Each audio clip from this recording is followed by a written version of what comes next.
KPM. Assalamualaikum. Hai semua murid-murid tingkatan 5. Apa khabar? Terutama sekali kepada semua calon SPM. Anda sedang menyaksikan Sukses SPM 2022 bersama saya Syamira Nazir. Hari ini Kak Mira dan anda semua kita akan sama-sama belajar mata pelajaran Tasawur Islam untuk murid-murid tingkatan 5 dengan tajuknya Asas Muamalat dalam Islam. Apa pula asas muamalat dalam Islam ni? Nak tahu siapa? Kita akan belajar sebentar nanti, tetapi sebelum itu kita kenali guru penyampai terlebih dahulu. Kita saksikan profil beliau.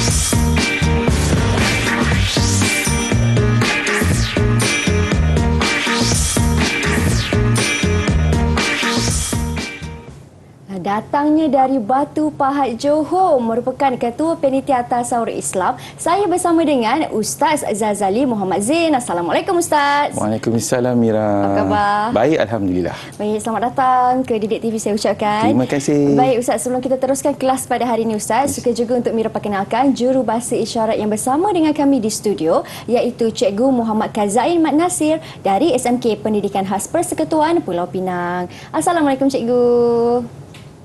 Baiklah, terima kasih kerana bersama dengan kami untuk hari ini. Baik Ustaz, hari ini saya teruja nak belajar dengan Ustaz tentang Tasawur Islam. Okey, boleh? Okey, kerana saya pernah mengambilnya di sekolah dahulu, tetapi saya pun teruja nak berkenalan dengan kawan-kawan baru saya dalam talian. Ada 4 orang Ustaz Betul Mira, ada 4 orang hari ini. Anak murid Ustaz sendiri, di manakah mereka? Assalamualaikum.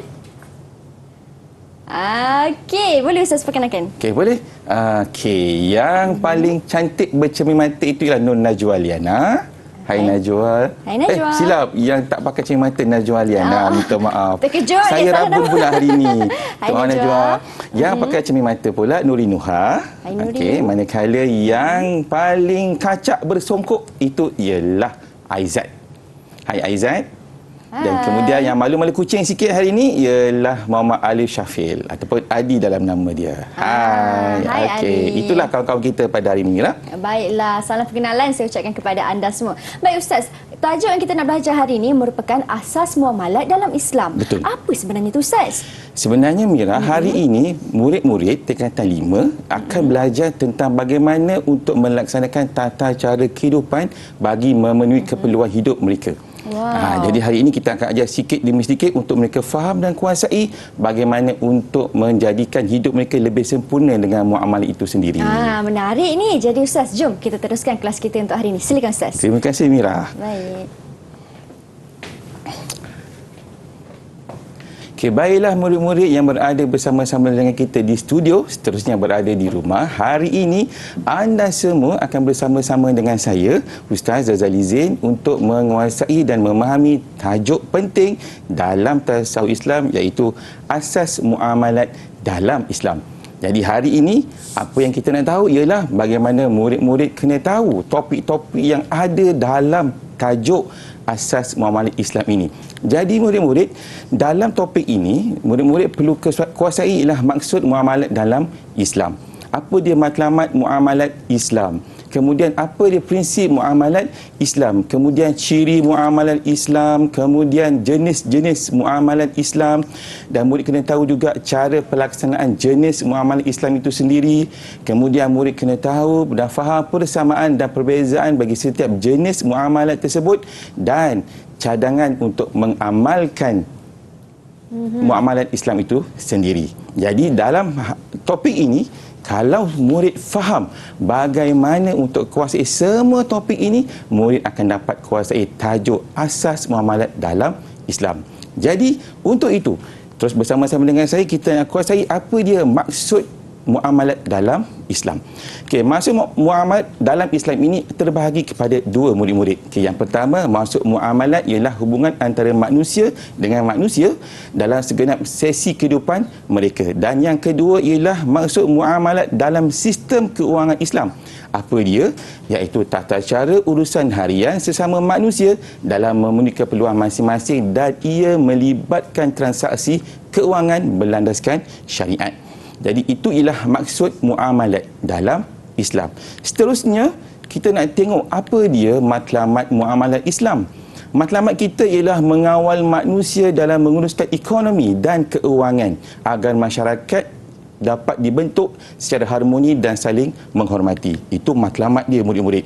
Manakala, kalau prinsip muamalah Islam pula, prinsip ini ialah ada 3. Antaranya kerelaan dalam berurus niaga. Urus niaga itu tak boleh ada kerosakan dalam sosial masyarakat dan tidak ada elemen-elemen riba ataupun judi yang haram di sisi agama. Manakala untuk ciri-ciri muamalah Islam, murid-murid, kita perlu bersumberkan Al-Quran dan Al-Hadis, dan kita kena ada redha serta adil dan bermanfaat dan tidak ada penipuan antara satu pihak dengan pihak yang lain. Jadi dekat sini kita nampak kita ada matlamat, kita ada prinsip dan kita ada ciri-ciri muamalat Islam. Kalau murid-murid faham 3 konsep ini, murid-murid akan dapat perbezaan di antara satu sama lain. Boleh? Baiklah, kita teruskan untuk yang seterusnya. Apakah dia jenis muamalah Islam yang dilaksanakan dalam kehidupan kita seharian ni? Okey, ada beberapa amalan ataupun jenis muamalah yang dilaksanakan. Untuk tasawuf Islam, kita cover ataupun kita kena kuasai 8 tajuk. Okey, yang pertama ialah al-murabahah. Al-murabahah ni apa? Okey, al-murabahah ni murid-murid kuasai kata kunci dia sahaja. Kalau al-murabahah, kata kunci dia ialah ambil keuntungan. Itu al-murabahah. Kalau al-ijarah, kata kunci dia ialah sewaan. Jadi kalau mana-mana jenis muamalat yang ada menyatakan tentang sewaan atau menyewa, itu ialah al-ijarah. Kalau ada pernyataan yang kata ambil keuntungan, itu ialah al-murabahah. Itu baru yang pertama dan yang kedua. Yang ketiga pula ialah al-wadi'ah. Apa kata kunci al-wadi'ah? Ialah menyimpan harta. Jadi kalau ada harta yang disimpan kepada pihak lain, itu ialah al-wadi'ah. Manakala al-mudharabah pula ialah pemodal berikan modal. Jadi kalau ada pernyataan yang menyatakan pemodal beri modal kepada orang lain, itu ialah al-mudharabah. Okey, jelas murid-murid? Alhamdulillah. Okay, kita teruskan. Boleh Mira? Boleh Ustaz. Alhamdulillah. Okay, yang kelima ialah al-bai' bi thaman ajil. Apa dia al-bai' bi thaman ajil ni? Murid-murid, kalau murid tahu kata kunci al-bai' bi thaman ajil, itu ialah bayaran tertangguh ataupun bayaran secara ansuran. Itu al-bai' bi thaman ajil. Macam susah sikit nak sebut. Tapi kalau biasa sebut, dia senang nak sebut sebenarnya. Al-bai' bi thaman ajil. Yang keenam ialah takaful. Takaful ni apa? Takaful ialah perlindungan ataupun kata kuncinya ialah insurans Islam. Kalau murid nampak ada pernyataan perlindungan dalam Islam, melindungi harta daripada kecelakaan atau musibah, itu ialah takaful. Okey. Dan seterusnya ar-rahnu. Ar-rahnu ni kita biasa nampak banyak dekat tempat-tempat letak ar-rahnu. Jadi apa dia ar-rahnu? Kata kunci ar-rahnu ialah cagaran dalam Islam ataupun pajak harta dalam Islam. Maksudnya dekat sini, kalau murid ada harta, dapat harta dan dapatkan pinjaman, boleh mencagarkan ataupun memajak harta yang murid-murid ada. Okey. Dan seterusnya al-musyarakah. Apa dia al-musyarakah? Kata kunci al-musyarakah ialah berkongsi modal dan untung. Dia kena lebih daripada 2 orang. Maksudnya orang 1, orang 2, dia bersepakat untuk berkongsi modal dan keuntungannya pun akan dikongsikan ikut jumlah modal yang dikeluarkan. Kalau ikut sekarang ni murid-murid yang macam ada syarikat-syarikat tu, itulah dia musyarakah. Itu antara jenis-jenis muamalat Islam yang kita perlu kuasai dalam tasawuf Islam. Boleh? Alhamdulillah. Okey. Okey, Mira boleh saya teruskan? Silakan Ustaz. Okey, alhamdulillah. Okey. Sekarang kita nak tengok apa dia persamaan dan perbezaan antara jenis-jenis muamalah ini. Okey. Antara persamaan dan perbezaan dia kita tengok dekat sini. Okey, kalau al-wadi'ah, al-mudharabah, al-musyarakah, okey, persamaan dia ialah dia sejenis simpanan dan pelaburan. Tapi perbezaan dia ialah kalau al-wadi'ah, dia simpanan pemilik dijamin dan tiada keuntungan diberikan. Al-mudharabah pula, pemodal mungkin dapat untung dan rugi yang tinggi. Al-musyarakah pula, perbezaan dia ialah keuntungan dan kerugian itu ditentukan oleh prestasi syarikat. Kalau syarikat bagus, untung tinggi. Kalau syarikat tak berapa bagus, untung rendah. Kalau syarikat teruk, rugi. Itu bahaya dia. Okay, al-murabahah pula dan al-bai' bi thaman ajil, persamaan dia ialah kontrak jual beli. Apa yang membezakan ialah kalau al-murabahah dia ialah penjualan barang dengan makluman margin keuntungan. Maksudnya kat sini, kalau murid ada beli sesuatu barang dan nak jual semula kepada orang lain, ambil keuntungan margin dia mungkin dalam 20%. Beli dalam RM100, jual semula dalam RM120. Jadi RM20 itu ialah margin keuntungan. Al-bai' bi thaman ajil ialah jual beli dengan bayaran tertangguh ataupun angsuran. Manakala ar-rahnu dengan al-ijarah, persamaan ini ialah membantu orang yang memerlukan. Tapi perbezaannya apa? Pinjaman yang ada barang cagaran untuk ar-rahnu, manakala al-ijarah ialah pemilikan manfaat dengan bayaran sewaan. Jadi ini ialah persamaan dan perbezaan jenis-jenis muamalat Islam yang ada dalam tasawuf Islam tingkatan 5. Saya harap murid-murid dapat faham dan kuasai perbezaan dan persamaan ini. Boleh saya teruskan, Mira? Silakan Ustaz. Okey, terima kasih. Okey, untuk seterusnya, bagaimana kita nak mengamalkan muamalah Islam ini dalam kehidupan? Jadi kita ada situasi. Okey, situasi di sini ialah, katakanlah Hamid memiliki emas sebanyak 30 gram. Pada masa yang sama, dia mengalami masalah kewangan yang kritikal. Okey, apa cadangan muamalat yang boleh kita tunjukkan kepada Hamid untuk laksanakan dia? Okey, di sini ada banyak cadangan muamalat yang boleh dilakukan oleh Hamid. Sama ada Hamid boleh jual, Hamid boleh menggunakan ar-rahnu, okay, dan Hamid boleh menggunakan al-mudarabah dengan menjadikan emasnya sebagai modal. Okay, ini contoh-contoh.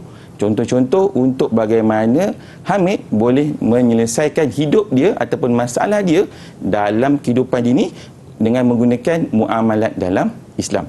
Ini contoh. Okay, yang kedua pula, apa fahami situasi yang kedua? Okay, Rahman diberhentikan kerja. Okay, dia telah kehilangan pencarian dia dan pada masa yang sama dia terpaksa gunakan wang simpanannya untuk menampung hidup dia. Jadi bagaimana kita muamalah Islam boleh membantu Rahman untuk selesaikan masalah dia? Okey, ini ada beberapa cadangan. Okey, dekat sini Mira, kita boleh sama ada gunakan al-mudarabah. Maksud di sini Rahman dia boleh gunakan duit dia untuk beri modal kepada Mira contohnya untuk Mira mulakan perniagaan. Jadi nanti Mira dengan Rahman akan berkongsi keuntungan ikut persetujuan masing-masing. Ingat al-mudarabah bagi modal, kata kunci dia. Dan Rahman pula juga boleh menggunakan al-musyarakah. Contoh macam Rahman dengan Mira sepakat untuk keluarkan modal sama-sama. Dan kemudian niagakan pun sama-sama. Jadi keuntungan dan kerugian pun akan ditanggung sama-sama.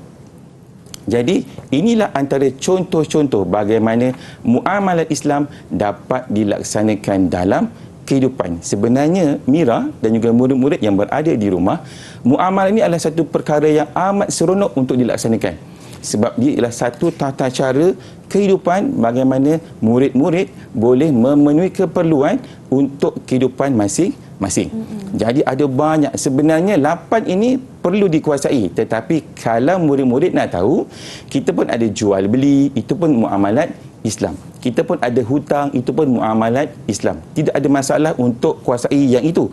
Tetapi untuk tasawuf Islam Mira, kita kena kuasai 8 tadi, iaitu al-ijarah, al-wadi'ah, al-mudarabah, al-murabahah, al-musyarakah, al-bai' bi thaman ajil, takaful. Dan ini antara amalan-amalan dan jenis-jenis yang perlu murid-murid kuasai untuk mengelakkan kekeliruan. Baik Ustaz. Baik, adalah sedikit lagi penambahan dari Ustaz? Tidak ada. Tidak lagi ya? Ya. Okey, maksudnya Ustaz dah jelaskan secara ringkas apa yang dia masukkan tentang tajuk kita, iaitu asas muamalah Islam, prinsip dan juga jenis-jenisnya. Betul Ustaz? Ya, betul Mira. Okey, kita nak berhenti berehat seketika kerana selepas ini kita akan sambung lagi perbincangan kita. Murid-murid jangan ke mana-mana, teruskan setia bersama dengan kami di Sukses SPM 2022. Didik TV KPM. Didik TV KPM.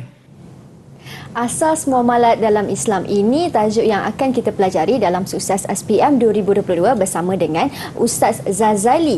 Ustaz terangkan tentang maksud, jenis ni bagaimana, dan untuk segmen ini kita nak uji kefahaman murid-murid di rumah dan juga di dalam talian, dan Ustaz sendiri akan terangkan bagaimana cara untuk menjawab soalan bagi bahagian A. Jadi silakan Ustaz. Terima kasih Mira. Okey, jadi hari ini murid-murid kita akan sama-sama kuasai untuk bagaimana cara paling senang dan paling mudah dan paling baik untuk menjawab setiap soalan yang ada dalam tasawur Islam. Jadi untuk itu kita nak kuasai bahagian A dahulu. Jadi murid-murid, apa yang murid-murid perlu tahu untuk bahagian A ini, dia cuma ada soalan objektif pelbagai bentuk. Jadi bila soalan tu soalan objektif, jadi murid-murid kena bagi satu jawapan sahaja, jangan lebih. Dan apa yang perlu murid-murid kuasai dalam bahagian A ialah murid-murid kena tahu apa dia maksud istilah, apa dia jenis-jenis istilah tu, ataupun apa je bahagian dia, ciri-cirinya, matlamatnya dan juga peranannya. Kalau murid-murid dapat kuasai perkara ini, anda akan dapat satu perkara yang amat mudah untuk menjawab soalan-soalan dalam bahagian A. Jadi kita teruskan bagaimana untuk menguasai soalan bagi bahagian A. Soalan bahagian A yang pertama ialah soalan yang ditanya tentang maksud istilah. Okey, soalan pertama, kita tengok soalan ini Mira ya. Okey, soalan pertama, pelabur memberi modal kepada pihak lain untuk diperniagakan dan keuntungan dibahagi ikut persetujuan. Boleh tak kita minta bantuan murid-murid kita yang bersama dengan kita hari ini? Boleh. Okey. Siapa yang nak bantu saya? Nombor 1, bahagian A. Siapa boleh angkat tangan? Ada. Nurin Nuha boleh bantu saya? Silakan, soalan nombor 1. Okey, apa jawapan? Terima kasih, Cikgu. Sama-sama. Jawapan yang pertama ialah mudarabah. Kenapa Nurin kata mudarabah? Sebab memberi modal kepada pihak lain. Okey, tahniah Nurin Nuha. Betul Mira? Jawapan dia ialah al-mudarabah. Sebab kata kunci tadi, kalau murid-murid ingat balik apa yang kita kongsikan sebelum ini, kalau ingat kata kunci dia, murid-murid akan dapat dia punya istilah tu. Jadi kalau memberi modal, itu ialah al-mudarabah. Kita tengok soalan yang kedua. Perjanjian yang membolehkan seseorang mengambil manfaat atas sesuatu harta dengan bayaran tertentu. Okey, saya ada tunjuk satu contoh. Okey, ini contoh jawapan murid. Saya nak tanya murid-murid yang berada dengan kita Mira. Betul ke salah jawapan murid yang ini? Betul ke salah? Aizat. Aizat. Aizat. Oh, tak boleh. Tidak ada. Okey, tak apa. Najwa. Najwa boleh Najwa? Okey. Nombor 2 Najwa. Salah ke betul jawapan ni Najwa? Terima kasih Cikgu. Saya Najwa. Jawapan dia salah. Kenapa salah Najwa? Sebab jawapan kena 1.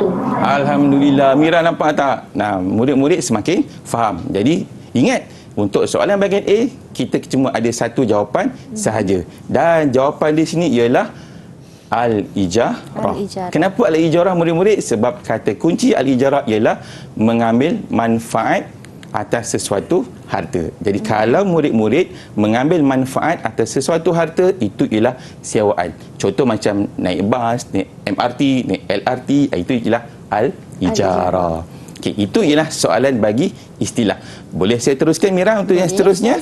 Terima kasih. Okey. Kalau tengok, lupa saya nak bagi tahu. Murid-murid yang berada di rumah, kalau jawab bahagian A, pastikan anda tulis dalam buku jawapan atau kertas jawapan. Jangan tulis dalam kertas peperiksaan. Nanti tak dikira Mira. Itu bahaya sebenarnya. Okey.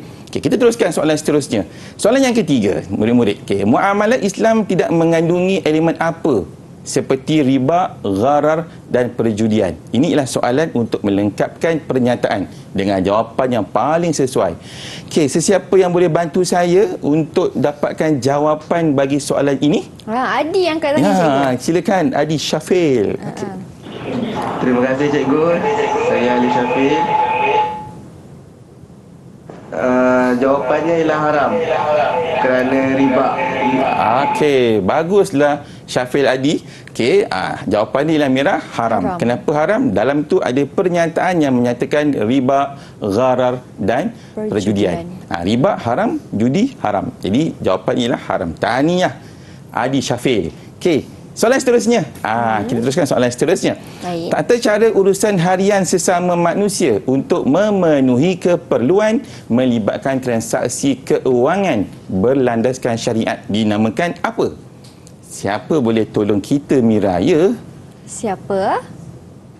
Okey, Nurin. Najwa. Silakan Najwa. Terima kasih cikgu. Sama-sama. Saya Najwa. Untuk jawapan muamalat. Kenapa muamalat, Najwa? Sebab dia berkaitan tata cara urusan harian sesama manusia. Okey, betul. Tahniah Najwa. Okey, jawapannya ialah muamalat, iaitu kata kunci dia, Mira, dan juga murid-murid yang berada di rumah, tata cara urusan harian dan ia melibatkan transaksi keuangan. Jadi ini adalah contoh lagi soalan yang bentuk yang kedua. Kita teruskan, Mira, boleh? Boleh, Ustaz? Boleh. Terima kasih, Mira. Okey, soalan seterusnya ialah jadual. Okey, murid-murid kena tahu jenis soalan jadual dalam bahagian A. Kita ada P dengan Q. Kita tengok jenis muamalat Islam dan contoh pelaksanaannya. P. Muhammad tidak memiliki kereta mewah. Sebagai cara untuk merasai keseronokan kereta mewah, dia menyewa kereta tersebut RM2,000 sehari. Q pula, Zainul membeli sebuah rumah dengan nilai RM200,000 melalui pinjaman bank dan membayarnya semua secara ansuran selama 20 tahun. Jadi kita nak tengok, Mira, P ni jenis muamalat yang mana rasanya? Siapa nak tolong kita agak-agak, Mira? Untuk P. Okey, Nurin. Okey, Nurin. Sila, Nurin. Terima kasih cikgu. Sama-sama. Jawapan dia al-ijarah. Kenapa Nurin kata al-ijarah? Sebab menyewa. menyewa. Pandailah Nurin. Sebab Nurin dah tahu kata kunci dia. Jadi P ialah al-ijarah. Macam mana nak tahu al-ijarah? Sebab kita ada perkataan menyewa. Bila sewa je, al-ijarah. Sewa je, al-ijarah. Okey, Q pula. Zainal beli rumah ni, bayar ansur-ansur ni. Siapa nak tolong saya jawapan dia? Najwa, silakan Najwa. Mana senyuman Najwa? Okey, sama-sama. Jawapan bagi Q ialah al-baik bisaman ajil. Al-baik bithaman ajil. Macam mana Najwa tahu al-baik bithaman ajil? Sebab dia bayar ansur-ansur. Ya, betul. Pandai Najwa. Tahniah Najwa. Sebenarnya Q ialah al-baik bithaman ajil. Kata kunci dia, Mira, ialah bayar ansur. Jadi kalau ada bayaran ansuran, itu ialah al-baik bithaman ajil. Tahniah, murid-murid kita semakin pandai hari ini. Alhamdulillah. Baik, Ustaz, maksudnya saya sendiri pun ataupun mereka yang di rumah yang ada membayar secara ansuran, inilah transaksinya yang diberi nama al-bath bisaman ajil. Betul Mira. Pandailah Mira. Hebatlah Mira. Okey, baik Ustaz. Okey, boleh kita teruskan? Jom Ustaz. Okey, terima kasih. Kita teruskan untuk soalan yang seterusnya. Okey. Ini ialah soalan carta. Carta ini ialah soalan yang biasa ditanya dalam bahagian A. Okey, kita tengok carta ni ialah tentang sumber utama muamalat Islam. Kita ada Al-Quran, ada tempat kosong R, kita ada Al-Ijma' dan kita ada S. Okey. Jadi untuk R ni Mira, okey, R ni saya rasa saya nak tanyalah anak-anak murid saya ni, dia ingat balik tak sumber utama muamalat Islam ni sebenarnya? Siapa boleh tolong saya? Bagi dua-dua teruslah. Okey, ya, Nurin Nuhan. Silakan Nurin. Terima kasih cikgu. Sama-sama. Saya Nurin. Jawapan dia Al-Hadis. Al-Hadis. Okey, lagi satu? Ingat tak lagi satu apa dia? Al-Sunnah. Sunnah. Serius? Okey, fikirkan semula. Yang ada huruf QQ tu Nurin. QQ tu Al-Qiyas. Al-Qiyas. Tahniah Nurin. Ingat pun. Okey, sebenarnya untuk R dengan S ialah Al-Hadis dan juga Al-Qiyas. Jadi okey, untuk makluman semua murid yang berada di rumah, kalaulah ada soalan tanya pasal sumber utama apa-apa saja tentang Islam, sama ada muamalat Islam, kita ada 4 sumber utama. Al-Quran, Al-Hadis atau As-Sunnah, kemudian Al-Ijma' dan juga Al-Qiyas. Empat-empatnya sumber utama muamalat Islam. Okey. Mira, boleh saya teruskan? Boleh Ustaz. Okey. Teruskan untuk soalan yang seterusnya. Ini soalan yang betul yang terakhir. Iaitu soalan tandakan right pada pernyataan yang betul dan tandakan pangkah pada pernyataan yang salah. Kita ada 4 soalan. Kita soalan satu-satu. Okey, salah satu elemen yang diharamkan dalam muamalah Islam ialah unsur gharar, iaitu ketidakpastian ketika melakukan urusan. Okey, murid-murid siapa yang boleh bantu saya? Salah ke betul soalan ini? Okey, Alif. Alif. Okey, silakan. Terima kasih cikgu. Saya Syafiq. Jawapannya betul. Betul. Kenapa betul? Mana tahu betul tu, Syafiq? Kerana gharar ialah haram. Okey, bagus. Kerana gharar ialah haram. Jadi apa-apa unsur gharar ialah satu unsur elemen yang diharamkan dalam melaksanakan muamalat dalam kehidupan kita. Okey, soalan yang seterusnya. Okey, prinsip muamalat Islam ialah menekankan konsep adil, iaitu boleh menzalimi orang lain demi keuntungan peribadi. Boleh ke tak boleh, Mira? Tengok macam daripada pernyataan ni pun dah tahu tak boleh Ustaz. Nampak Mira yang jawab. Alah, pandailah Mira. Okey, sebenarnya jawapan dia memang betul, salah Mira. Ya. Sebab macam Mira sebutkan tadi, ada perkataan menzalimi orang lain. Sebenarnya Mira, kalau Mira nak tahu, kalau murid-murid nak tahu, okey, sebenarnya kalau dalam satu pernyataan itu ada campur ayat yang baik dan ayat yang negatif, maka automatik pernyataan itu akan jadi Negatif. salah. Salah lah. Nampak? Baca betul-betul. Kalau nampak ada campur benda yang baik dan benda yang negatif, automatik pernyataan itu akan kita salah. Ingat, salah letak pangkah. Jangan tulis salah. Tu nanti salah jawapannya. Okey, kita teruskan dengan soalan seterusnya. Insurans konvensional ialah perlindungan yang berasaskan kepada unsur riba dan judi. Siapa nak bantu kita, Mira? Agak-agak Mira. Okey, siapa yang nak cuba? Nurin? Okey, silakan Nurin. Terima kasih cikgu. Sama-sama. Jawapan dia betul. Betul. Kenapa Nurin yakin sangat betul jawapan tu? Sebab insurans konvensional Memang ada? mengamalkan judi. Okey, betul. Tahniah Nurin. Sebenarnya murid-murid yang berada di rumah, sebenarnya insurans konvensional memang ada unsur-unsur riba dan juga unsur-unsur judi. Sebab itu dalam Islam kita tak mengiktiraf insurans konvensional. Sebab itulah dalam muamalah Islam kita ada takaful. Dia nak tampung kekurangan yang ada dalam insurans tu. Baik. Soalan seterusnya, Mira, boleh? Boleh. Okey. Iaitu seorang Muslim boleh mengabaikan muamalat Islam jika tidak sesuai dengan dirinya. Seorang Muslim boleh mengabaikan muamalat Islam jika tidak sesuai dengan dirinya. Agak-agak salah ke betul? Okey, ini saya jawab Ustaz. Boleh Mira, silakan. Saya cuba jawab ya. Untuk soalan terakhir ni kawan-kawan, kita tengok sama-sama, seorang Muslim boleh mengabaikan muamalat Islam jika rasa tak sesuai. Sudah sepestinya tak boleh Ustaz, salah tu. Pangkah tak boleh. Memang dahsyat betul Mira, pangkah terus. Pangkah. Tahniah Mira, jawapan anda tepat. Memang jawapan dia salah. Kenapa salah Mira? Sebab kita tak boleh mengabaikan muamalat Islam walaupun ia tak sesuai dengan diri kita. Jadi itu dia. Jadi kalau nak tahu murid-murid sekalian, pastikan murid-murid kena faham bentuk-bentuk item yang ada dalam bahagian A dan kena faham apa dia soalan-soalan yang ditanya dan murid-murid akan dapat jawab dengan baik, Mira. Baiklah, terima kasih Ustaz Zazali atas penerangan bagaimana untuk menjawab soalan bagi bahagian A. Cukup lengkap, cukup jelas. Tetapi kita nak berhenti berehat seketika. Kita akan sambung semula kelas kita selepas ini. Murid-murid jangan ke mana-mana. Didik TV KPM. Didik TV KPM. Murid-murid, jom masuk ke kelas. Hari ini di dalam Sukses SPM 2022, kita belajar mata pelajaran Tasawur Islam untuk murid-murid tingkatan 5. Dan untuk segmen ini, kita nak tanya pula Ustaz bagaimana cara yang sebaiknya untuk jawab soalan bagi bahagian B. Jom tanya Ustaz. Silakan Ustaz. Terima kasih Mira kepada semua murid-murid. Jadi hari ini kita nak kongsikan dengan anda bagaimana untuk kuasai bahagian B. Cuma apa yang saya nak kongsikan kepada anda semua ialah apa yang kita kena tahu untuk bahagian B ini. Kita kena kenal pasti bentuk-bentuk soalan. Apa dia? Okey, yang pertama soalan yang jawapannya memerlukan huraian. Yang kedua, soalan yang jawapannya tidak memerlukan huraian. Dan yang ketiga ialah soalan yang jawapannya berbentuk kebal. Jadi kalau murid-murid tahu 3 bentuk jenis soalan ini, maka murid-murid akan mudah untuk menjawab bahagian B.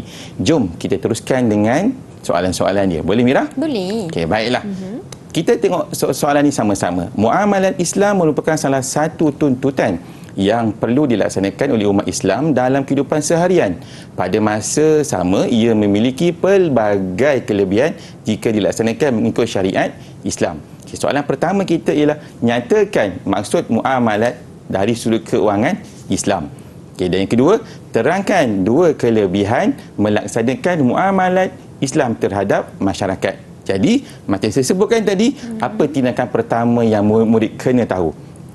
Okey, ialah yang pertama, murid-murid kena tahu kenapa sih bentuk item tersebut. Kena tahu jawapan tu perlukan huraian ataupun jawapan tu tidak perlukan huraian. Jadi kalau kita tengok dekat sini Mira, kita tengok yang pertama, lihat pada kata tugas arahan soalan tersebut dan lihat pada jumlah jawapan yang dikehendaki, dan juga yang ketiga, lihat peruntukan markah. Jadi kalau kita tengok dekat sini, peringatan daripada saya untuk semua murid, kalau soalan maksud, ia tak perlu huraian. Tetapi kalaulah soalan itu dia minta 2 jawapan dan markah yang diperuntukkan 4 markah, maka calon kena tahu itu ialah soalan yang memerlukan huraian. Okey, kita tengok satu-satu Mira, boleh? Okey.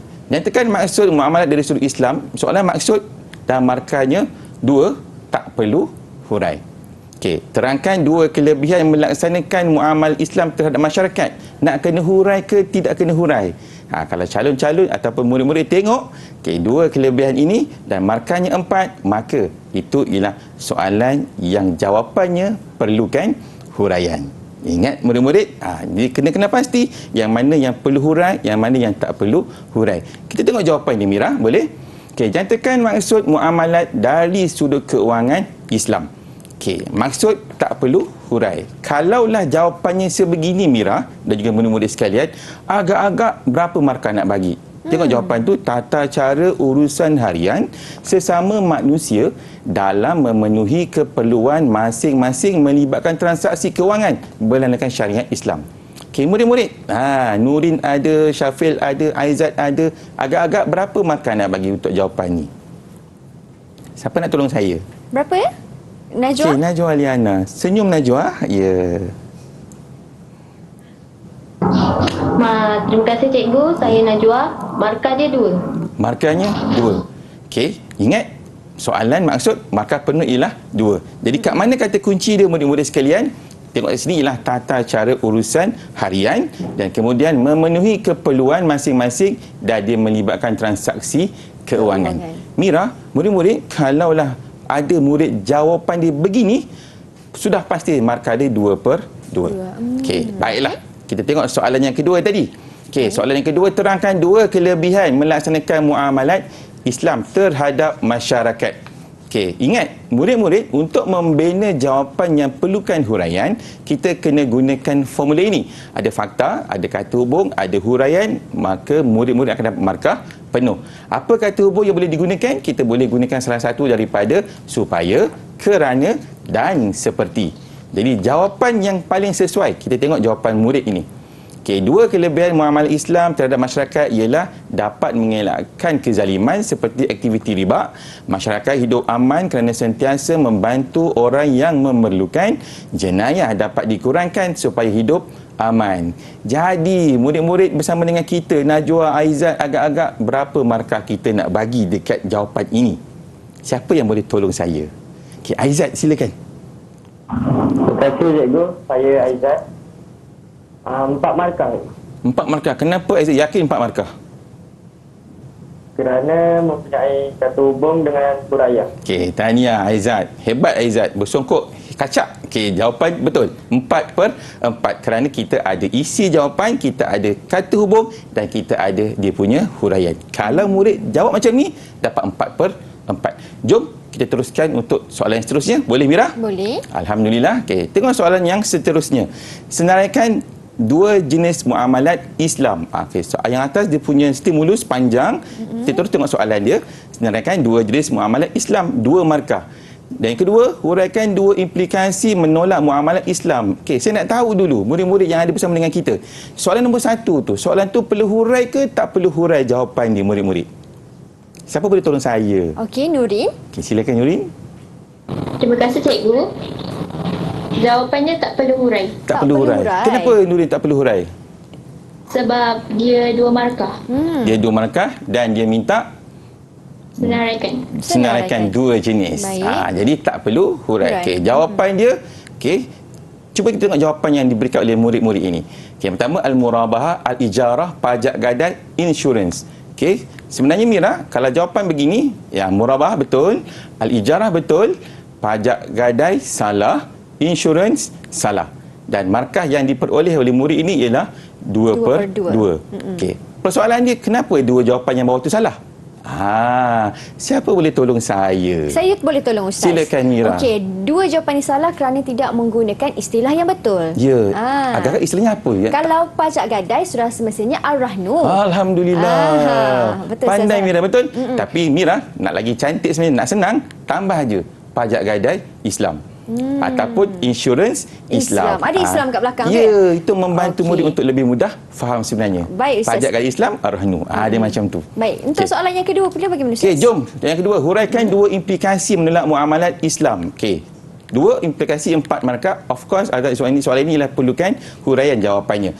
Okey, tengok jawapan ni. Dua jenis implikasi tadi ialah harta tak diberkati oleh Allah, hidup dalam ketakutan, berlaku jenayah. Agak-agak murid-murid, berapa markah nak bagi untuk jawapan ni? Siapa boleh tolong saya? Okey. Syafil, silakan. Terima kasih cikgu. Saya Syafil. Saya rasa jawapannya 2 markah. Kenapa 2 Syafil? Sebab dia tak ada huraian. Okey, tahniah Syafil. Bijak anda. Okey, sebenarnya 2/4 je Mira markah untuk jawapan ini kerana tidak ada huraian. Jadi kalau murid tambah huraian macam ni, okey, contoh-contoh ni huraian-huraian yang ada, murid akan automatik dapat markah 4/4. Okey, baiklah. Jadi ini sebenarnya cara untuk menjawab ataupun teknik yang sebenar bagi memperolehi markah yang penuh untuk soalan bahagian B. Ada caranya, diharapkan murid-murid jelas dan faham. Kerana Ustaz, kita nak beri laluan kepada berhenti berehat seketika supaya murid-murid kita pun dapat bertenang terlebih dahulu untuk kita sambung pula soalan selepas ini berkaitan dengan kemahiran berfikir aras tinggi. Nak tahu bagaimana? Teruskan setia bersama dengan kami hanya di Sukses SPM 2022.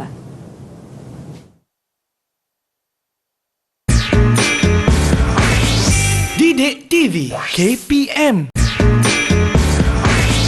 Didik TV KPM.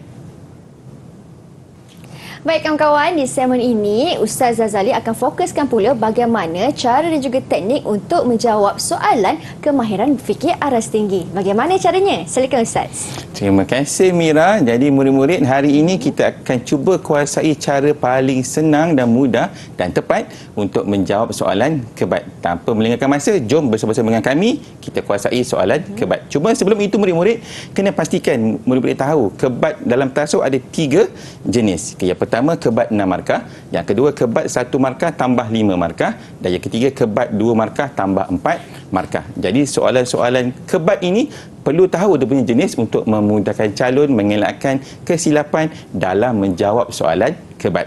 Jadi kita teruskan untuk soalan yang pertama. Tapi sebelum itu saya terlupa. Untuk formula dia, formula untuk jawab soalan kebat, kita kena ada fakta, kita kena ada huraian 1, huraian 2, huraian 3, huraian 4 dan huraian 5. Jadi kalau murid-murid dapat letak huraian tu satu sampai baik, maka murid-murid akan dapat markah penuh dalam soalan kebat. Okey, jom kita tengok soalan yang pertama. Okey, soalan pertama berkaitan dengan Nabihah memiliki 10 buah rumah. Dengan 10 buah rumah ni macam mana Nabihah nak gandakan pendapatan dia? Cadangkan muamalat yang boleh digunakan untuk merealisasi impian tersebut. Banyak rumah Nabihah ni. Okey, dalam Islam kita ada beberapa cara. Kita tengok jawapan murid ini. Okey, ingat kita gunakan formula tadi, dan kalau jawapan begini rupanya, Nabiha boleh menggunakan konsep al-ijarah. Melalui al-ijarah dia boleh menyewakan semua rumah yang dimilikinya. Hal ini membolehkan dia memperoleh hasil rumah sewa. Keuntungan yang diperoleh boleh disimpan di dalam bank. Jika tidak, wang yang diperoleh akan habis begitu saja. Kesimpulannya, kita perlu menggunakan muamalat Islam supaya harta kita diberkati oleh Allah Subhanahu wa taala. Mira, saya perlukan bantuan anak-anak murid saya. Kita nak tahu berapa markah kita nak bagi untuk jawapan ini. Berapa markah ni? Silakan Alif.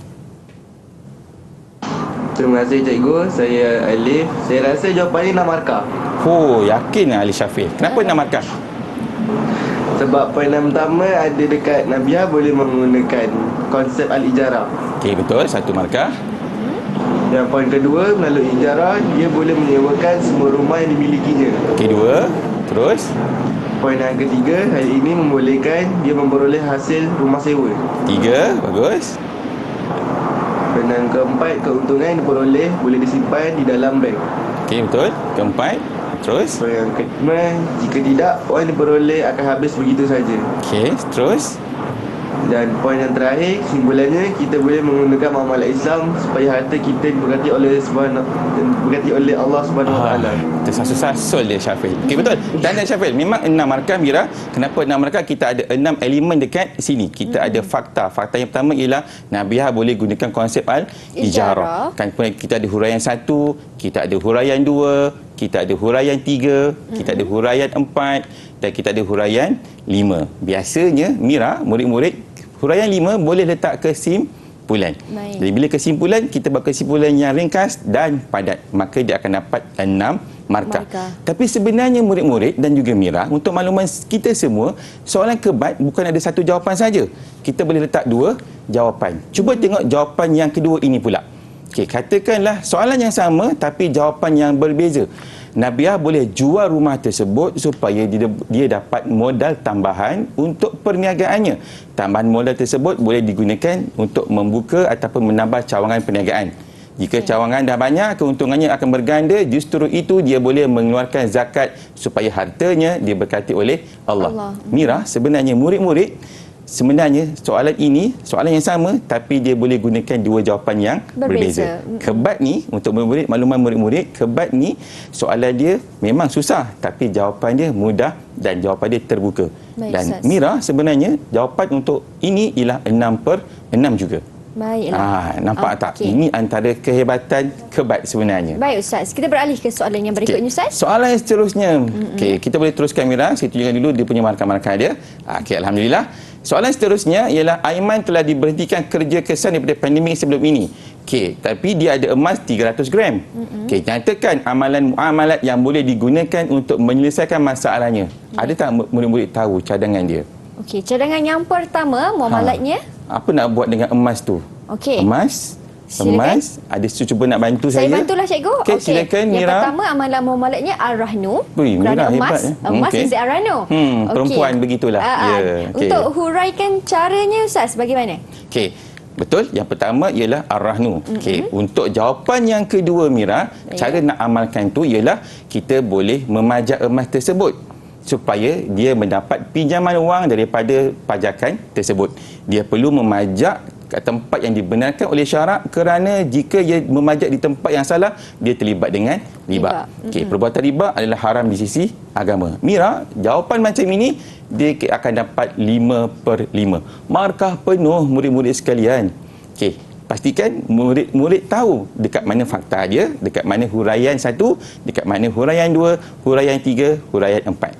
Cuma Mira, saya nak ingatkan kepada murid-murid sekalian, kalau murid-murid kena pasti soalan-soalan yang begini kebat ni, cuma kalau soalan ini dia pastikan huraian yang nombor 2 tu dia ada kaitan dengan yang pertama.